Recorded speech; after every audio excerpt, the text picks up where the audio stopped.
In this video, I will be showing you how to fix PlayIntegrity verification failed. Let's get started. First, I open the browser and navigate to the Options menu in the top right corner. From the drop-down, I click on Settings.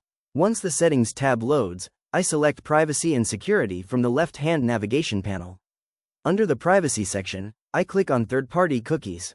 I scroll down and click on See All Site Data and Permissions. Here, I look for chatgpt.com in the list. I click on the trash icon next to it and confirm by clicking Delete to clear site data and permissions. Next, I click on the back arrow to return to the main tab. I click on the site information icon next to the URL address bar and open Site Settings. On this page, I find the Delete Data button and click it, then confirm the deletion.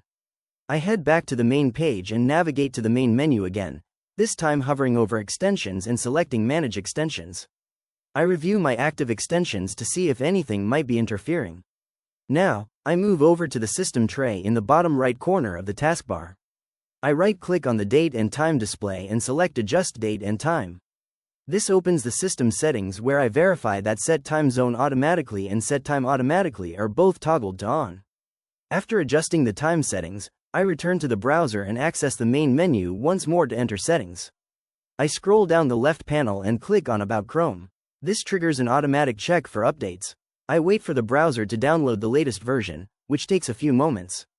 Once the update progress reaches 100%, a prompt appears asking to relaunch the browser to finish updating. I click Relaunch. After the browser restarts, I navigate to the Internet connection icon in the taskbar. I click on the Wi-Fi icon to view available connections, select my active network, and click Disconnect. I then check the box to connect automatically and click Connect to re-establish the connection. The system reconnects to the network, and the process is complete. If you found this walkthrough helpful, please consider liking the video and subscribing for more quick tips and tutorials.